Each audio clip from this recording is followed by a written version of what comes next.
अस्सलाम वालेकुम नाज़रीन, मैं हूं आपका मेज़बान सैयद शहरियार आसिम। आप लोग देख रहे हैं आज न्यूज़ की खुसूसी ट्रांसमिशन आईसीसी वर्ल्ड T20 कुछ क्रिकेट हो जाए। आज दो मैचेस हुए, दोनों मैचेस अगर हम बात करते हैं, पहला मैच हुआ वेस्ट इंडीज़ और इंग्लैंड के दरमियान। वेस्ट इंडीज़ ने 180 रन स्कोर किए 4 खिलाड़ियों के नुकसान पे, और इंग्लैंड ने बड़ा अच्छा कमबैक किया। 17.3 ओवर्स में 181 रन स्कोर किए 2 खिलाड़ियों के नुकसान पर, और इस तरह 8 विकेटों से इंग्लैंड ने ये मैच जीत लिया। दूसरा मैच इंडिया और अफगानिस्तान के दरमियान हुआ। इंडिया ने 181 स्कोर किया 8 खिलाड़ियों के नुकसान पे, और अब तक की जो रिपोर्ट थी 126 for 9 ऑलमोस्ट अफगानिस्तान ये मैच हार चुका है। नसीम भाई, पहले हम बात करेंगे इंडिया और अफगानिस्तान के मैच के हवाले से, क्या कहेंगे आप? लेकिन अगर हम बात करते हैं इंडिया की, तो उनके भी 8 खिलाड़ी जो हैं वो अफगानिस्तान की टीम ने आउट किए, और इतन यादव के अलावा किसी ने कोई ऐसी ख़ास परफॉर्मेंस नहीं दी है। क्या कहेंगे आज के मैच के बारे में? देखिए, अगर आप इंडिया की आज परफॉर्मेंस देखेंगे तो वो परफॉर्मेंस कमांडिंग थी। इंडिया ने जो मैच खेला वो कमांडिंग अंदाज से खेला, गो के उनके टॉप ऑर्डर परफॉर्म नहीं कर रहे हैं। इस वक्त सबसे बड़ा कंसर्न उनका है, ना रोहित शर्मा से उस तरह परफॉर्म हो रहा है, ना विराट कोहली से उस तरह परफॉर्म हो रहा है, और ये दोनों टॉप ऑर्डर में खेल रहे हैं। ये दोनों एक्सपीरियंस का निचोड़ है इस टीम में। ये तो अच्छी बात है कि सूर्या कुमार यादव ने आज एनएफ सेंचुरी स्कोर की, 28 गेंदों पे 53 रन बनाए, 32 किया हार्दिक पांड्या।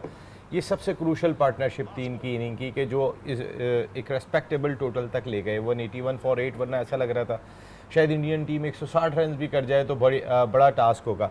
लेकिन अफगान बॉलर्स ने आखिर के अंदर जिस तरीके की बॉलिंग की, मैं ख़ुद बड़ा सरप्राइज़ था कि जैसे जो उन्होंने बॉल चैनल्स पे किए थे, हमने देखा था शुरू के अंदर राशिद ने बॉलिंग की थी, फजल हक फारूकी ने बॉलिंग की थी, वो एंड में मुझे उनकी बॉलिंग वो काट नज़र नहीं आई, जिसकी वजह से 181 रन तक रन हो गया। और अब एक अपने नाजरीन के लिए बड़ा इंपॉर्टेंट स्टैट से जो हम शेयर करें कि आज पहली मरतबा था कि राशिद खान ने इंडिया के खिलाफ कोई T20 की इंटरनेशनल विकेट हासिल की है। दुनिया का नंबर 1 चैंपियन स्पिनर, उसने आज तक इंडिया का कोई खिलाड़ी आउट ही नहीं किया था।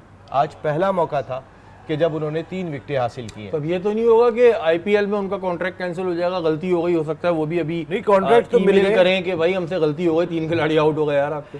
आईपीएल के कॉन्ट्रैक्ट तो मिल गए, जिस तरह बॉडी लैंग्वेज थी आज कि वो जो बाप और बेटा और जो बात करते हैं तो बरखुरदार तो वो दिखाई दिए। देखिए, अफगान क्रिकेट, आपने शहजाद का भी स्टेटमेंट हम आगे बात करेंगे।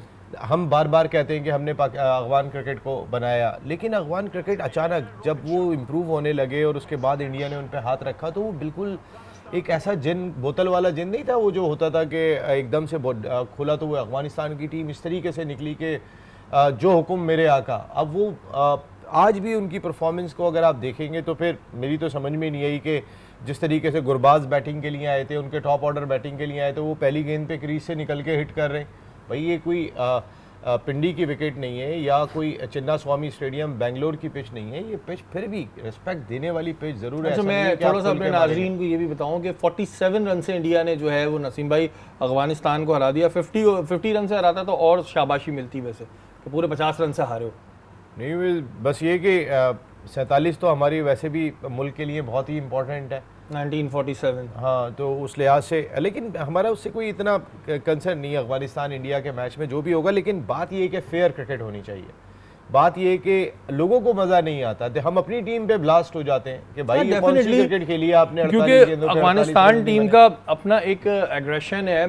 गो के अभी बिल्कुल नई क्रिकेटिंग नेशन है, लेकिन जो एग्रेशन उनका और टीमों के खिलाफ दिखता है वो यहाँ पर नहीं दिखा। और फिर जो नसीम भाई ने बहुत सही बात करी कि इतना बड़ा bowler Rashid Khan, no doubt about it, कि बहुत ज़बरदस्त स्पिनर है, लेकिन आज तक वो विकेट ही नहीं ले पाए थे। आज गलती हो गई उनसे, और जो उसके अलावा आखिर में बॉडी लैंग्वेज थी वो बड़ी स्लो थी। हमारे लिए शायद अमेरिका के डॉलर इंपॉर्टेंट है, उनके लिए इंडिया का रुपया भी बहुत इंपॉर्टेंट है। ये ज़ाहिर है अभी नई नेशन है, क्रिकेटिंग नेशन है, इस वजह से उनको इंडिया के उसमें ही रुपया में खुश है। सबसे पहले अपने लोगों को कहते हैं, हम किसी और को नहीं कहते। सबसे पहले हमारा गुस्सा जो भी है अपने लिए है। अपने वालों को तो हम छोड़ते ही नहीं किसी भी सूरत में। जब कोई गलत करता है, और जो भी गलत करेगा हम उसके बारे में बात करेंगे।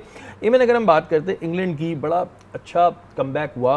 वेस्ट इंडीज़ को एक तरीके से झटका भी लगा होगा, जिस तरह वेस्ट इंडीज़ ने अफगानिस्तान को भी हराया था, तो हमें बड़ी उम्मीदें हो गई थी वेस्ट इंडीज़ से। लेकिन यहाँ इंग्लैंड ने 17.3 ओवर्स में ना सिर्फ मैच ख़त्म किया बल्कि 8 विकेटों से जीता है, एक बड़ा मार्जिन है। देखिए वेस्ट इंडीज़ के लिए ये एक तरह की वेकअप कॉल है, क्योंकि वो बहुत ज़्यादा कंप्लेसेंट नज़र आ रहे थे इस मैच के अंदर। 180 रन्स की और सिर्फ 4 विकेट्स गिरी थी।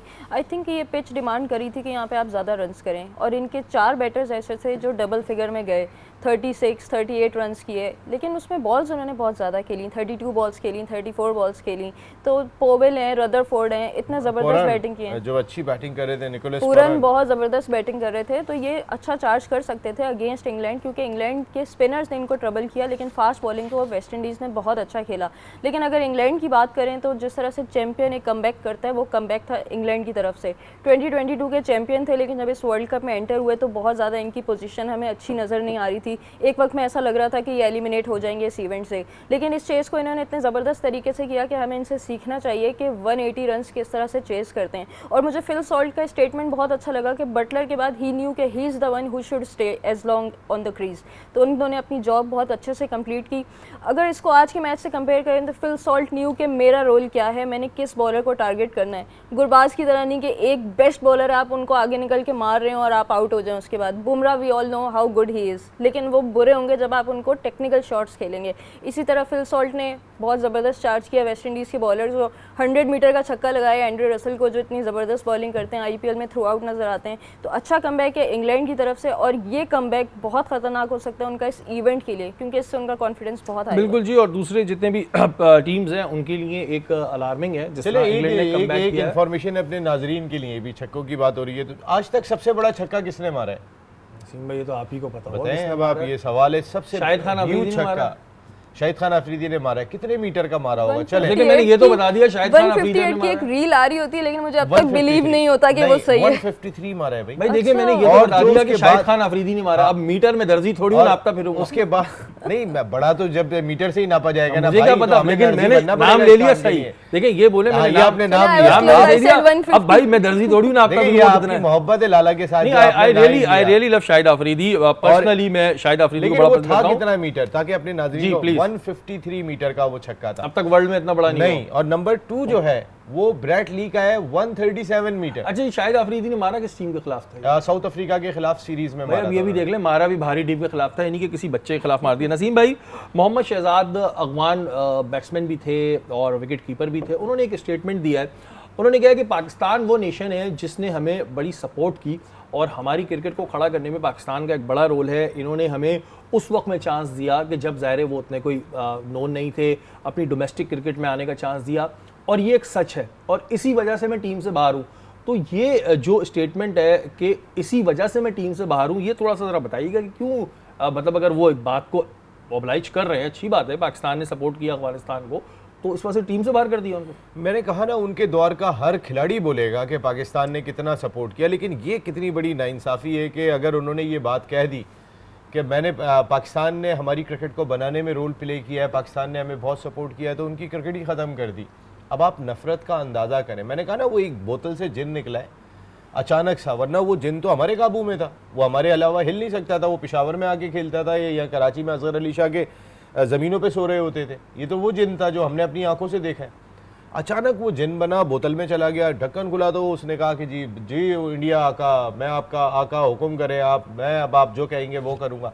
देखिए मैं आपको एक सच्चाई बताऊँ, इस वक्त उनकी जड़ें इतनी ज़्यादा मजबूत हैं इंडिया के साथ कि अगर इंडियन क्रिकेट बोर्ड कह देना कि पाकिस्तान सुपर लीग के अंदर जो है वो अफगान खिलाड़ी नहीं जाएंगे, और खामोशी से उनको कह दे, कोई ना कोई बहाना करके अफगान खिलाड़ी गायब हो जाएंगे। मैं आपको बिल्कुल सच्चाई से बता रहा हूँ। अच्छा देखिए, मैं ये सूरत हाल है। एक चीज़ ये होती है ना कि आप ठीक है, आप अगर इंडिया के साथ खेलते हैं करते हैं ठीक है, लेकिन वो कहते हैं ना कि इंसान की पहचान वो होती है जो अपने बुरे वक्त में जिन लोगों ने आपके साथ अच्छा किया हो ना, उसको ज़रूर याद रखें। तो इंसान की पहचान वही होती है। बस इतना ही कहना चाहूँगा। ये वक्त तो एक ब्रेक का, और ब्रेक के बाद हम आपको कुछ बड़ी इंपॉर्टेंट खबरें हैं उस पर हम बात करेंगे।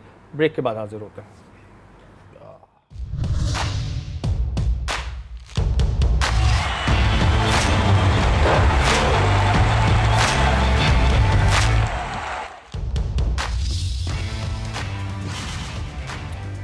वेलकम बैक नाज़रीन, आप लोग देख रहे हैं आज न्यूज़ की खुसूसी ट्रांसमिशन। और अब जो खबर हम डिस्कस करने जा रहे हैं वो बहुत ही अहम और सीरियस मैटर है। कल भी हमने इसको डिस्कस किया था कि मुबश्शिर लुकमान साहब ने बाबर पे कुछ इल्ज़ाम लगाए थे और अब मुबश्शिर लुकमान ने बराह रास्त बाबर पे फिक्सिंग के इल्ज़ाम लगा दिए हैं। उनका कहना है कि जी बाबर ने ये कहा है कि जो 8 करोड़ की ऑडी गाड़ी है वो मेरे भाई ने मुझे गिफ्ट की है। उसके बाद उन्होंने कहा मुबश्शिर लुकमान साहब ने कि मैं ने जब ये मालूम किया कि इनका भाई क्या करता है तो इनका भाई तो कुछ नहीं करता। नसीम भाई, अगर बाबर ने ये बात कही है, क्योंकि ज़ाहिर एक सहाफ़ी हैं वो भी ये बात कह रहे हैं, और बाबर ने अगर ये बात कही है कि मेरे भाई ने मुझे गाड़ी दी और इनका भाई कुछ नहीं करता, तो ये तो एक बड़ा सीरियस इशू खड़ा हो गया। ये तो मामला किसी और ही तरफ जाता लग रहा है। श्री भाई, हमने कल भी ये बात कही थी कि ये बड़े सीरियस किस्म के एलिगेशन है, ये नॉर्मल एलिगेशन नहीं है, ये ऐसे एलिगेशन है। हम भी बहुत कहीं ना कहीं इस खेल पे डाउट बहुत होता रहा है और आज से नहीं हो रहा। इस खेल पे शक व शुबात, बहुत सारे खिलाड़ियों को सजाएं हुई। एक खिलाड़ी तो बेचारा जहाज़ में था तो उसका प्लान भी क्रैश हो गया था, ऐसा भी हमने देखा। हंसी क्रोने। तो हमने बहुत सारी चीज़ें देखी हैं इस खेल पे, इल्ज़ामात लगते हुए देखें। तो इल्ज़ामात लगाना कोई नई चीज़ नहीं है, साबित भी हुए, ये इंपॉर्टेंट है। अब साबित कैसे होगा ये? आपने कही तो बहुत सारी बातें, अगर वो ये बात कह रहे हैं कि बाबर ने अगर ये कहा है, देखें हमारे दोस्त शुएब ने ये चीज़ कही थी, उनका ट्वीट आया था कि ये कार मिली है और इस कार की तहकीकात हो रही है। मैंने यहाँ बैठ के आपको बात कही थी कि इसकी तहकीकात हो रही है कि ये आखिर आई कहाँ से। बाबर ने कहा मेरे भाई ने दी है। अब मुबश्शिर लुकमान, अच्छा मुझे नहीं पता बाबर के भाई क्या काम करते हैं। मैंने तो कल रात को उनकी एक वीडियो देख रहा था कि बाबर ने अमेरिका से अपने बैग्स भेजे थे। जब टीम पहुँची है तो बाबर का भाई काफ़ी देर तक वहीं बाबर को बता रहे होंगे, फ़ोन पे बात करते थे, फिर सामान गिनते थे, फिर चेक करते थे, फिर बाबर को फ़ोन करते थे। बाबर का कई सारा सामान जो है वो ये जो 9 खिलाड़ी आए इनके साथ पहुंचा है। ये वीडियो बहुत ज़्यादा जो है वो डिस्कस हुई थी। वहाब रियाज सीधे चले गए, नसीम शाह सीधे चले गए, उस्मान सीधे चले गए, लेकिन बाबर आजम का भाई काफ़ी देर तक उस सामान में देखते रहे थे। और वो ज़ाहिर बाबर किट बैग वगैरह, बाबर ने अब क्रिकेट तो वहाँ खेलनी नहीं है तो भिजवा दिया होगा सामान अपना जो भी होगा। लेकिन अगर वो किट बैग था तो उनके भाई ने 2-3 मरतबा फ़ोन किया था। वो सामान भी हो सकता है कि कुछ शर्ट्स हों, कुछ परफ्यूम। अच्छा नसीम भाई, उन्होंने मुबश्शिर लुकमान ने उसने ये भी कहा कि वो किसी चुड़ैल का जिक्र कर रहे हैं, ज़ाहिर सोर्स को अपनी चुड़ैल कह रहे हैं। वो ये भी कह रहे हैं कि ये फ्लैट्स, चुड़ैल ने बताया कि ये फ्लैट्स, ये दुबई में फ्लैट्स, ये ऑस्ट्रेलिया में जो है प्लॉट्स, गाड़ियाँ, ये छोटी टीमों से मैच हारने के नतीजे में ही मिलती हैं। ये बात भी उन्होंने कही है। देखिए, छोटी टीम से पाकिस्तान अगर इस वर्ल्ड T20 में हारा है तो अमेरिका से हारा है, अगर मैं छोटी टीम की बात करूं। बाकी हमें इंडिया से शिकस्त का सामना करना पड़ा, कनाडा से हम मैच जीत गए थे, आयरलैंड से हमारा मैच जो है वो भी हम जीत गए, तो हम एक अमेरिका से हारे। लेकिन वैसे नसीम भाई हम पास्ट में तो हारते रहे ना, हम जिम्बाब्वे से हारे, हम जिम्बाब्वे से हारे, हम अफगानिस्तान से हारे। अफगानिस्तान को मैं शायद अब छोटी टीम नहीं कहूँगा, लेकिन हम जो है वो आयरलैंड से हारे अभी रिसेंट पास्ट के अंदर। तो इन टीमों को हो सकता है वो काउंट कर रहे होंगे। लेकिन मेरा सवाल मुबश्शिर लुकमान साहब से ये भी है, यहाँ पर बिल्कुल बनता है। मुबश्शिर भाई, आपकी जितने कॉन्टैक्ट्स हैं, जितनी आपके ताल्लुकात हैं, हम तो आपकी खबरें देखते रहते हैं, आपने ये बात पहले क्यों नहीं कही? देखिए, मेरा सवाल यह है कि आपने वर्ल्ड कप का इंतज़ार क्यों किया? अगर आप ये कह रहे हैं कि छोटी टीमों से तो पाकिस्तान आयरलैंड से वर्ल्ड T20 से पहले हार गया था, छोटी टीम जिम्बाब्वे से तो पाकिस्तान काफ़ी पहले हार गया था, तो आपकी इन्फॉर्मेशन तो होगी। अगर आप इस बात को, अगर आपकी नॉलेज में था, अगर थोड़ा सा पहले मंजर आम पे ले जाते। नसीम भाई, हो सकता है वो चीज़ अब उन्हें कंफर्म हुई हो जो ये जिक्र कर रहे हैं, जो भी इनकी सोर्स है उन्होंने अब बताई हो ये बात कि जो माजी में भी मैच आ रहे हैं। देखिए, इंडिया वाले मैच को हम और आप भी जो है उसकी नज़र से देख रहे थे कि इंडिया वाले मैच में, उसके बाद उन्होंने एक बड़ी अहम बात भी ये भी कही कि वहाब रियाज जो है वो बुकी के बेटे हैं, यानी कि वहाब रियाज साहब के वालिद जो हैं वो बुकी हैं। अब उनका भाई ये कर रहा होगा। मुझे याद पड़ता है जब अजहर मजीद वाला मैटर हुआ था उसमें भी वहाब रियाज मौजूद थे। तो नसीम भाई, अगर खुदा न खास्ता, मैं नहीं कह रहा ये बात, अगर कुछ ऐसा है तो फिर क्या ऐसे बंदे को इस वक्त में पाकिस्तान का इतना अहम ओहदा देना चाहिए? देखिए, वहाब रियाज के वालिद अब इस दुनिया में नहीं है, अल्लाह ताला उनके दर्जात बुलंद फरमाए। मैंने वहाब रियाज को देखा, बाकी क्रिकेटर्स को मैं नहीं जानता। वहाब रियाज शुरू से फाइनेंशियली बहुत साउंड थे, बहुत साउंड थे, थोड़े साउंड नहीं थे। नहीं, ये जो उन्होंने बात कही है कि बुकी उनकी फैमिली में, जैसे वालिद का कहा, ज़ाहिर है वो उस दुनिया में नहीं है, बोलना बनता नहीं है, लेकिन एक बात है तो डिस्कस भी करना जरूरी है। तो क्या कुछ ऐसी बातें कभी आपके सामने आई इस अपनी सहाफती कैरियर में? मैं आपको सच्चाई से बताऊं, मैंने और बहुत सारे इंसिडेंट सुने कि किसी खिलाड़ी के वालिद को उठा के ले गए, ऐसे सुने। हमें ये नहीं पता कि भाई लेके भी गए थे, नहीं, किसी के भाई को उठा के ले गए, सुनने में आया। आप किस वजह से उठा के लेके गए, मैं किसी का नाम यहाँ कोड नहीं कर रहा, लेकिन मैंने वहाब के वालिद के हवाले से आज तक नहीं सुना। मुझे भी 30 साल हो गए, जो हमने भी भाई अपनी कब्र में जाना है, मैंने उनके वालिद सही बात है, आपसे मैंने direct सवाल उनके बना। वालिद के हवाले से आज तक नहीं सुना। मैं ये जानता हूँ कि वो फाइनेंशियली साउंड थे, मैं ये जानता हूँ कि वहाब रियाज को क्रिकेट खिलाने में उनका बहुत बड़ा रोल था। वहाब रियाज के हवाले से उन्होंने बहुत खर्चे किए थे। वहाब रियाज को टीम में लाने के लिए उन्होंने मेरे ख्याल काफ़ी हद तक जो है ना वो, अब मैं ये कहना नहीं चाह रहा कि कहाँ पे अच्छा, खर्चे ठीक है। किए थे, लेकिन उन्होंने बहुत किए थे। अच्छा, ये सवाल मैंने ज़ाहिर मुझे भी पूछते हुए एक अजीब सा ही लग रहा होता है, लेकिन ज़ाहिर क्योंकि सवाल लेकिन जो और वहाब रियाज की आपने बड़ी इंपॉर्टेंट बात की थी जैकेट वाली, देखिए वहाब रियाज ने अपने करियर में कई ऐसी नो बॉल भी की, वीडियो पे मौजूद होंगी आप अगर यूट्यूब पे जाएंगे, कि पैर बहुत ही आगे चला गया, तो लोगों ने कहा भाई ये कौन सी नो बॉल किया, जैसे आमिर ने की थी वहाँ पे। लेकिन उसके बावजूद भी वहाँ पे आज तक कोई एलिगेशन नहीं है, जो एक सच्चाई है। देखें, स्कॉटलैंड यार्ड तहकीकात कर रही थी, कोई आईसीसी का एंटी करप्शन यूनिट वहाँ तहकीकात नहीं कर रहा था, जहाँ पे आमिर, आसिफ और सलमान बट को सज़ा हुई थी। स्कॉटलैंड यार्ड की नज़रों से बच के जाना इतना आसान काम नहीं है। वो किसी को कोई लीनियंट तो नहीं छोड़ेंगे, वो तो उनके लिए तो लॉ फिर सबके लिए बराबर है। अगर वो 3 इन्वॉल्व थे, मिसाल के तौर पे उन्होंने काम किया था, तो वहाब रियाज के बारे में क्या, वो उस वक्त तो हर उस जगह की एक एक खिलाड़ियों की जो एक्टिविटी थी उसकी वीडियो आ रही थी, उनमें एक ये भी था कि उन्होंने किसी से जैकेट लेके पहनी थी, और उस जैकेट के हवाले से भी बहुत ज्यादा उसमें कुछ डॉलर्स मौजूद थे। मैं आपको खुद कह रहा हूँ कि वहाब रियाज की कई सारी नो बॉल ऐसी हैं कि मेरी समझ में नहीं आई, इतनी बड़ी नो बॉल कैसे कर दी। जो थोड़ा एक सवाल बनता है, वहीं बात आती है साया कॉर्पोरेशन की, जिसे हम माजी में बहुत डिस्कस कर चुके हैं। गो के पीसीबी ने उस बात को दबा दिया है या क्या हो रहा है, उसमें जिक्र आया इंजमाम का। वो ये कह रहे हैं कि इन तमाम मैटर्स में इंजमाम भी इन्वॉल्व है, सकलैन मुश्ताक भी इन्वॉल्व है, और उसके अलावा इन्होंने मुश्ताक अहमद का बताया कि ये भी इन्वॉल्व हैं। इन्होंने ये बताया कि ये जो इनाम है, इमाम है या शादाब हैं, क्योंकि शादाब उनके दामाद हैं, इमाम उनके भतीजे हैं, ये लोग इस तरह की हरकतें भी करते थे कि जब कोई नई ख़तरनाक विकेट होती थी तो अब डॉक्टर को पैसे खिला के डायरेक्ट डॉक्टर भी जब इसी सिस्टम का हिस्सा है, उनकी कोई कमर में इंजरी बता दी, कुछ बता दी, और नए लड़के को उधर फंसा दिया। ज़ाहिर है नया लड़का उधर परफॉर्म नहीं कर पाता, और ये इस तरह लंबा खेलते गए। नसीम भाई, ऐसी चीज़ें तो हमने भी डिस्कस की हैं। बिल्कुल बिल्कुल, ये बात इसमें बिल्कुल, मैं ये बात कई मरतबा कह चुका हूँ, ये उनकी बात बिल्कुल ठीक है कि हमें जब कोई खिलाड़ी अजीज़ होता है तो उसको ज़रा फ्रेंडली कंडीशन में मौका देते हैं, और जो हमें अजीज़ नहीं होता उसको हम फ्रेंडली कंडीशन में मौका नहीं देते, हम उसको ऐसी जगह पे खिला देते हैं कि जहाँ पर उसके लिए डिफ़िकल्ट कंडीशन होगी।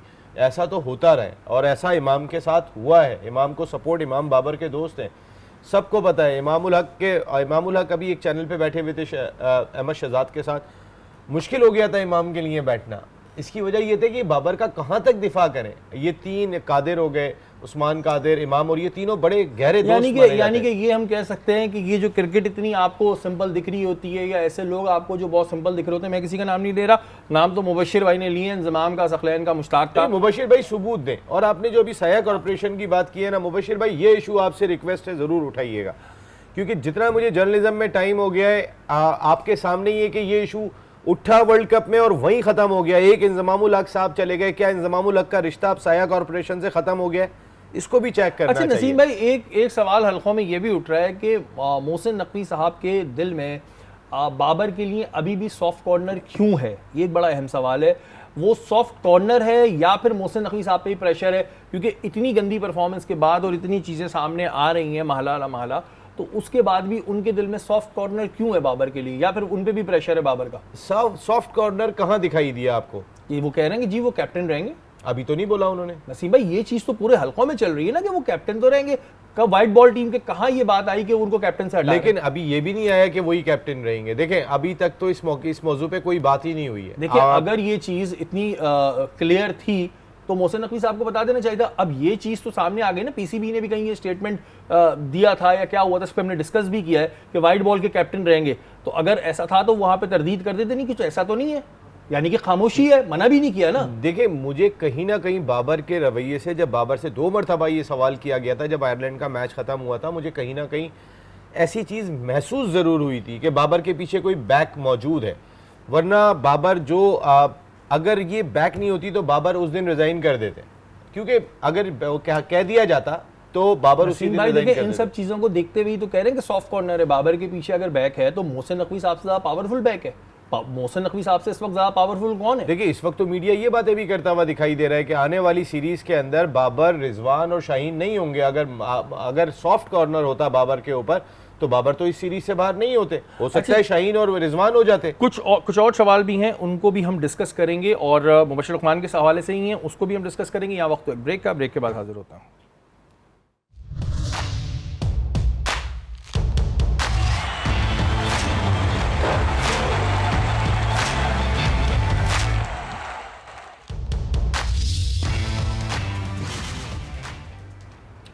वेलकम बैक नाज़रीन, आप लोग देख रहे हैं आज न्यूज़ की खुसूसी ट्रांसमिशन। और अगर आप चाहते हैं वर्ल्ड कप का फाइनल देखना तो स्प्राइट पीना शुरू कर दीजिए।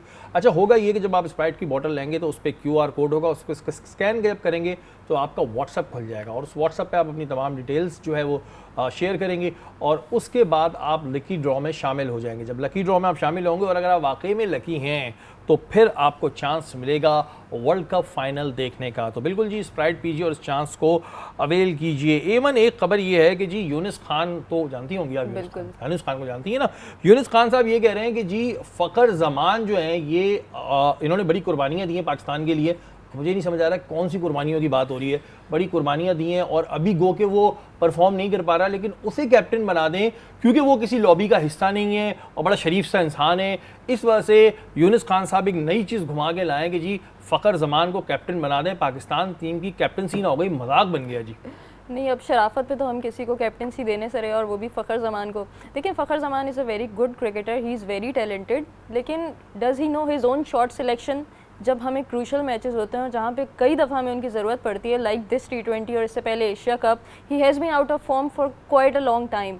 तो आप कैप्टनसी के लिए ऐसे कैंडिडेट को देखते हैं कि जो आपके एक तो आउटफील्ड में आपको बहुत एक्टिव नजर अच्छा, यूनिस खान कह रहे हैं कि कभी उनको ओपनर भेज देते हैं, कभी वन डाउन भेज देते हैं, कभी सेकंड डाउन भेज देते हैं, इस वजह से उनकी बैटिंग खराब हो गई है। देखिए, ये बात बिल्कुल फैक्ट है। इसकी वजह से हमारी पाकिस्तान की पूरी टीम खराब हो गई है कि हम इस टीम में 4 ओपनर्स के साथ खेल रहे थे और जिसको हमने जिस नंबर पे फ्लोट करना चाहा हमने करवाया। जबकि T20 में आपके पास फ्लोटर होता है, लेकिन वो कोई एक आध होता है, जस्ट लाइक आजम खान के आप बोलें कि यार हमें 2 बॉलों पे 10 रन चाहिए, अब हम आजम खान को भेज दें। ये नहीं कि आप शादाब को कभी वन डाउन भेज दें या शादाब को कभी 6 डाउन भेज दें। Floater is different. लेकिन फ़खर ज़मान की जहाँ तक कैप्टनसी है, तो कैप्टनसी का जो रोल होता है वो एक तो बहुत इंटेलिजेंट क्रिकेटर होना चाहिए। मुझे नहीं लगता कि फ़खर ज़मान में ऐसी कोई कैपेबिलिटीज़ हैं या हमने नज़र आई हैं उनकी ग्राउंड में। उनकी शॉट सिलेक्शन से हमें पता चलना चाहिए या वो किस तरह से ग्राउंड सिचुएशन को रीड करते हैं। अच्छा नसीम भाई, एक तो मुझे ये भी बताइएगा कि फ़खर की कुर्बानियाँ क्या हैं, क्योंकि बड़ी उन्होंने ऐसी बात कर दी, मेरा दिल भर आया था। यूनिस खान ने कुर्बानियाँ बहुत हैं, और दूसरा ये कि अगर उन्हें जैसा इस वक्त में माहौल चल रहा है कैप्टन बना देते हैं तो जो इस वक्त में एलीट लेवल की लॉबिंग चल रही है तो फ़खर ज़मान भी कुछ कर पाएंगे? क्या फ़खर उस लॉबी का हिस्सा नहीं है? क्यों कह रहे हैं वो किसी लॉबी का हिस्सा नहीं है? यूनुस भाई ने कहा है, मैंने थोड़ी कहा। यूनुस भाई कह रहे होंगे ये बात, मेरे ख्याल है कि कहीं ना कहीं तो उनकी भी लॉबी का हिस्सा होंगे। देखें, मैं क्यों बार बार एक बात कह रहा हूँ शेरी भाई, फ़खर ज़मान कलंदर्स के लिए कप्तानी कर चुके हैं माजी के अंदर, और कोई बहुत अच्छा रिजल्ट नहीं था। उस वक्त उनको चेक किया था। हर आदमी में क़यादत का पोटेंशियल नहीं होता। बिल्कुल ज़बरदस्त क्रिकेटर है, ज़बरदस्त इंसान है, लेकिन मुझे नहीं लगता कि वो कैप्टनशिप का मटेरियल है। इसकी वजह ये है कि उसने जितनी क्रिकेट खेली है एज ए प्लेयर ही खेली है। आप किसी को भी ऐसे उठा के कप्तान नहीं लगा। ये तो मुझे समझ नहीं आ रहा नसीम भाई, उल्टे सीधे नाम आ रहे हैं, इसको लगा दो, इसको लगा दो, मुझे भी लगा दो। फिर इस मौजूदा टीम जो खेलने के लिए गई है, मेरा तो एक बिल्कुल एक मुखलिसाना मशवरा है, इतने साल जो पाकिस्तान क्रिकेट के साथ या खेलों के साथ काम किया, इस टीम में से किसी को कप्तान नहीं लगाइएगा। ये बहुत अक्लमंदी वाला फैसला। इसकी वजह ये है, जब हम कप्तान के मायने पाकिस्तान क्रिकेट में चौधरी के होते हैं, वो बहुत बातें करते होंगे, कप्तानी पाकिस्तान की कोई फूलों की सेज नहीं है बल्कि कांटों का है, सब कहते होंगे, होती होगी ये, इसमें कोई शुबा नहीं है। लेकिन कोई कप्तानी छोड़ने को तैयार नहीं होता। कोई कप्तानी जो है वो जिसको देंगे वो कहेगा जी मैं लेने को तैयार हूँ कप्तानी। अच्छा नसीम भाई, इसको तो बताएं कुर्बानियाँ क्या है, क्योंकि मुझे यूनुस खान ने जो स्टेटमेंट दिया उनकी बहुत कुर्बानी है। कुर्बानियाँ वो शायद कुर्बानी किसको बोल रहे हैं? वो अभी ईद उल अज़हा गुजरी है तो जहन में तो नहीं था कुर्बानी की? से 2 डाउन आ गए, ये कुर्बानी नहीं है। इस तरह तो उनकी टीम में फिर जगह ही नहीं बनती ना। कुर्बानी क्या है? कैसे नहीं, उनको उनकी जगह पे खेलना चाहिए, जगह पे खेलना चाहिए। देखिए ना, कुर्बानी क्या, आप में इतनी करेज होनी चाहिए थी कि मैं फ़खर ज़मान हूँ, मैं 4 नंबर पे कैसे खेलूंगा, मैं नहीं खेल रहा। एक दफ़ा तो कहते कि मेरे जो नंबर है मुझे उस पर खिलाएं। ना बाबर ओपनर है, ना रिजवान ओपनर है। अगर उन्होंने जो सारी ज़िंदगी क्रिकेट खेली है ओपनर की नहीं खेली, अगर फ़खर जो सारी ज़िंदगी ओपनर खेल के आ रहे उनकी जगह नहीं बनती। ये स्टैंड लिया था रिजवान ने जब इतलात आई कि हफीज़ ने जब ये बात कही थी कि भाई कप्तान ओपनिंग चेंज करिए, उसने कहा मैं तो इसी नंबर पे खेलूंगा। बाबर 3 पे चले गए थे, साइम अयूब ने और न्यूजीलैंड में ओपन किया था उनके साथ, रिजवान के साथ। उन्होंने स्टैंड लिया ना अपने लिए, तो थोड़ा सा आप कुर्बानी देने के बजाय आप अपनी जो आपकी अपनी एक पोजीशन है उसको तो क्लियर करें। आप बजाय इसके कि किस बात की कुर्बानी दे रहे हैं भाई, कि खामोशी से चुप करके खेले जा रहे हैं। हाँ, बस मुझे टीम में लेते रहो, चाहे मैं 2 रन बना के आउट हो जाऊं, लेकिन टीम में मुझे चांस मिलता हर नंबर पे खेलने को तैयार। अच्छा, मुझे बाकी में जब यूनुस खान ने, वह एक पुराने क्रिकेटर है, अच्छे क्रिकेटर, उन्होंने जब ये स्टेटमेंट दिया ना, तो मैं काफी देर तक सोचता रहा कुर्बानियां क्या थी। मैंने कहा शायद ईद उल अज़हा गुजरी है तो जहन में कुर्बानी चल रही होगी उनके। अच्छा नसीम भाई, दोबारा आते हैं जरा मुबशिर लुकमान साहब की जानिब। उन्होंने एक बड़े हंस रहे हैं आप यार, मैं कोई बात कर रहा हूँ तो एक उन्होंने बड़ी मुबशिर भाई ने बातें ऐसी की है कि नहीं, या उन्होंने तो देखिए दरमियान नहीं छोड़ा है उन्होंने, या हंसो या रो। नहीं, एक उन्होंने बात ये करी है कि बाबर आजम ने जिस तरह शाहीन को हटाया और प्रेशर देने के लिए आमिर को ले आए, शाहीन को प्रेशर देने के लिए आमिर को टीम में लाए। नसीम भाई, इस चीज़ को हटाएगा कि बाबर ने कैसे शाहीन को हटाया, कैप्टन से जो हटे हैं ये बाबर की वजह से हटाया गया था कि बाबर ने कोई गेम प्लान किया होगा कि जी शाहीन को हटाओ?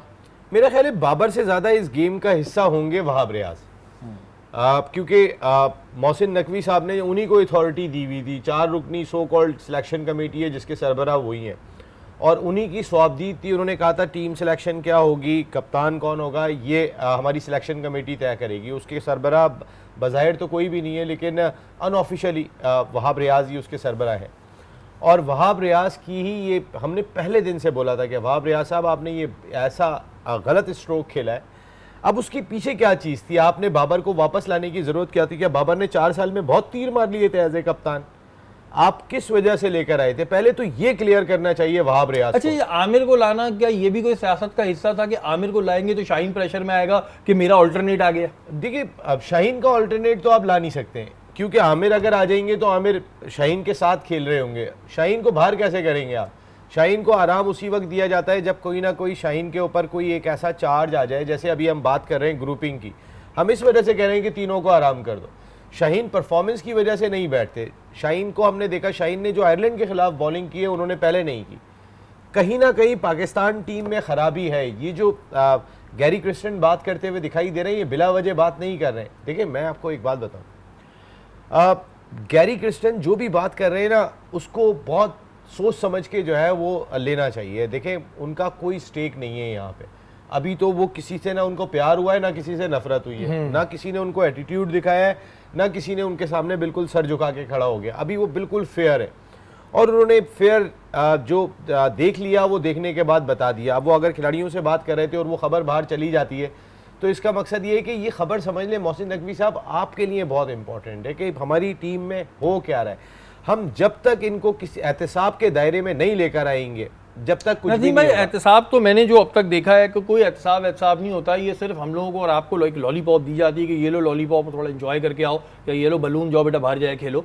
एहतसाब हुआ किसका है? साया कॉर्पोरेशन आया, कोई एहतसाब नहीं हुआ। अब इतना बड़ा एक पुलंदरा मुबशिर लुकमान साहब ने खोला है। मोहसिन नकवी साहब क्या मुबशिर लुकमान को नहीं जानते हैं? क्या वो उनसे नहीं पूछ सकते कि भाई कोई प्रूफ है तो बताएं? एक बंदा बैठ के इतनी बड़ी बात कर रहा है तो जाहिर है उसके भी माइंड में कुछ है, या उसको भी किसी सोर्स ने बताया है ना। तो इनका एहतसाब कब होगा? अगर बाबर वाकई इन चीज़ों में इन्वॉल्व हैं तो क्या बाबर को दोबारा पाकिस्तान क्रिकेट टीम तो छोड़ें, कोई सख्त से सख्त सज़ा नहीं मिलनी चाहिए? अगर वो पैसे लेके मैच हार रहे हैं तो एहतसाब करेगा कौन? एहतसाब मोहसिन नकवी साहब खुद सजा होनी चाहिए, सजा बड़ी से बड़ी सजा होनी चाहिए। ये नहीं क्रिकेट सिर्फ छुड़ाना नहीं है, बड़ी सजा होनी चाहिए। और जो उसमें नाम आ रहे हैं, इंजमाम का नाम आ रहा है, मुश्ताक अहमद का नाम आ रहा है, सकलैन जावेद का नाम आ रहा है, वो साया के हवाले से बात कर रहे हैं। देखिए, मोहसिन नकवी साहब 2 चीज़ों पे तो पहली फुर्सत में फोकस करें। मेरी अपनी ज़ाती राय में, अगर आज Gaddafi stadium Lahore headquarter Pakistan cricket board खुल गया था तो मोहसिन नकवी साहब को बुला लेना चाहिए था, मुबशिर लुकमान को। बिल्कुल जी, ये बड़ी इंपॉर्टेंट इस चीज़ को बताओ। ये एक बड़ी इंपॉर्टेंट चीज़ है और इसको ऐसे नहीं छोड़ा जाए, क्योंकि ये करोड़ों पाकिस्तानियों के, अगर वाकई ऐसा हो रहा है, तो करोड़ों पाकिस्तानियों के दिलों से खेला जा रहा है। दूसरी जानिब एक चीज़ है, क्योंकि प्रोग्राम का वक्त खत्म हो रहा है, लेकिन उसको मैं ज़रूर डिस्कस करूंगा कि हारिस रऊफ के साथ जो हुआ, हम बिल्कुल उसकी मजम्मत करते हैं, लेकिन पाकिस्तानी कौम से एक दरखास्त है कि इस जो पाकिस्तानी कौम की परफॉर्मेंस थी ना, उसको भूलें नहीं। हमारे यहाँ मसला होता है कि एक वाक़या होता है, हम सब खड़े होते हैं जी हमदर्दी, पाकिस्तान टीम की जो परफॉर्मेंस होती है उस पर फिर हम सब हमदर्दी करना शुरू होते हैं, क्या ये हो गया, ये हो गया। ठीक है, जो हारिस रऊफ के साथ हुआ वो गलत है, लेकिन पाकिस्तान टीम, क्रिकेट टीम की जो परफॉर्मेंस है उसको ज़रूर याद रखिएगा। हमारी ट्रांसमिशन का वक्त खत्म हो गया है। अपने मेज़बान सैयद शहरियार आसिम को इजाज़त दीजिए। पाकिस्तान जिंदाबाद।